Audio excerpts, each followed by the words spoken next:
Saya tengok anak-anak muda diupah suruh cakap dalam TikTok.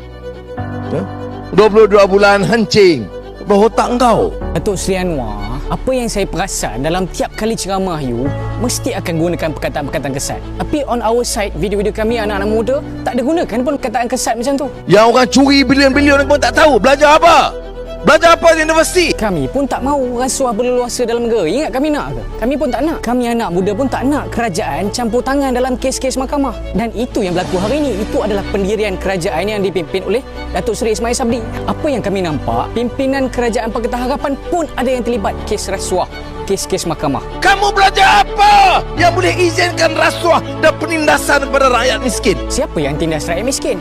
Bukankah Pakatan Harapan dulu yang mansuhkan juga potong bantuan-bantuan rakyat miskin ni? Rakyat lagi susah waktu Pakatan Harapan memerintah dulu. Dahlah waktu tu ekonomi menguncuk. Rakyat pun susah nak cari rezeki. Lepas tu umum pula satu dunia yang negara kita banyak hutang 1 trilion. Negara nak bankrupt. Macam mana pelabur nak datang kalau negara kita nak bankrupt? Lepas tu ada pula menteri di Pakatan Harapan yang bocorkan tentang kelemahan pertahanan negara kita. Macam mana pelabur nak datang kalau negara kita lemah dari segi aset pertahanan? Macam mana dia orang nak berniaga? Dia orang nak buka bisnes, sasahlah bisnes lingkup. Lepas tu polisi-polisi pula, polisi yang tak mesra, tak friendly kepada investor. Bergaduh pula dengan China, bergaduh pula dengan India. Bila dah bergaduh, takkan dia orang nak datang nak melabur dekat kita, nak bagi duit dekat kita. Lepas tu pula tukarkan sistem percukaian negara kita daripada GST kepada SST yang menjadikan negara kita defisit dari segi pendapatan cukai. Padahal banyak negara-negara maju dia orang dah tukarkan dah cukai dia orang kepada GST. Sebab apa? Sistem cukai GST adalah cukai yang paling efisien. Kita pula ke belakang menggunakan sistem cukai yang ketinggalan. Macam mana negara kita nak maju? Setu pula mereka batalkan projek-projek mega yang ada dekat Malaysia ni. Batalkan ECRL, nak batalkan HSR, kejap nak buat, kejap tak nak buat. Polisi yang begini buatkan para pelabur kita tak yakin.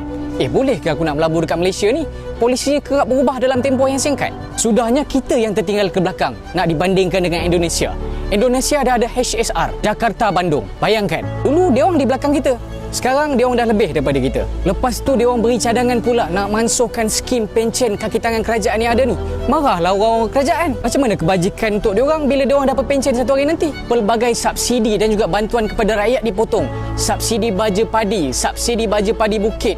Allowance kepada nelayan dipotong juga. Allowance kepada siswa turut dipotong. Insentif pengeluaran padi pun dipotong. Bantuan musim tengkujuh pun dipotong. Bantuan sara hidup rakyat juga dipotong. Mereka kata mereka nak jaga kebajikan rakyat miskin. Tapi apa yang mereka buat? Semua bantuan dan subsidi kepada rakyat dipotong. Itu ke jaga kebajikan rakyat? Banyak lagi yang dimansuhkan. Antaranya perumahan prima juga dimansuhkan. Klinik rakyat satu Malaysia yang boleh bantu orang-orang luar bandar ni dapat akses kesihatan yang sepatutnya pun dah dimansuhkan ketika Pakatan Harapan memerintah.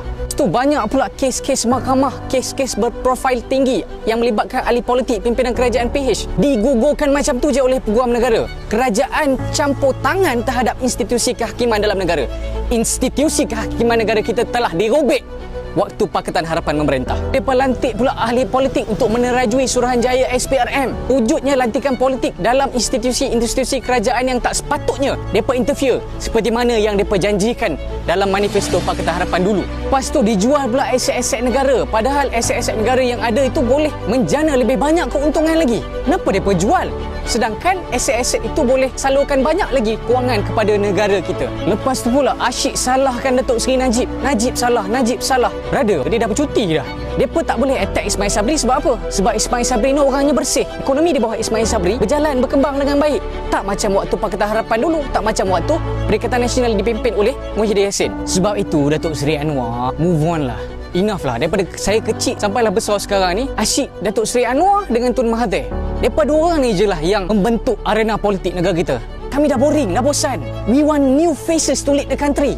Bagi peluang pada orang lain untuk pacu negara kita. Enough lah. Cukuplah Anwar Ibrahim. Lihat. Dulu kita dah bagi dah mandat kepada Pakatan Harapan untuk pacu negara ni. Tapi apa yang mereka buat? Lebih banyak kemusnahan, lebih banyak kehancuran berbanding kelebihan seperti yang mereka janjikan ketika itu. Saya antara orang yang terkena dengan janji manifesto Pakatan Harapan. Apa yang rakyat dapat? Negara huru-hara, ekonomi merodom. Lepas tu pula banyak provokasi-provokasi yang boleh menghancurkan keharmonian perpaduan kaum di negara kita. Kami dah penat dengan Pakatan Harapan.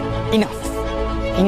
Datuk Seri ingat anak muda ni macam saya suka akan rasuah. Kami pun nak perubahan, kami pun nak reform dalam negara kita ni. Biarlah dalam semua parti ada anak-anak muda yang boleh sokong aspirasi apa yang setiap parti tu nak bawa. Saya cukup meraihkan, kita anak muda cukup meraihkan di mana anak-anak muda yang ada di pelbagai parti untuk reform parti itu, untuk rejuvenate the party supaya ada pembaharuan dilakukan dalam setiap landscape politik dalam negara kita. Kepada anda semua yang dengar, Barisan Nasional hari ini bukan lagi seperti Barisan Nasional yang dulu. Kami bawa gelombang baru dalam Barisan Nasional hari ini yang menolak segala rasuah, menolak segala salah laku kes mahkamah, dan kita nak bawa perubahan dalam pentadbiran dan juga ekonomi negara kita ke arah yang lebih baik.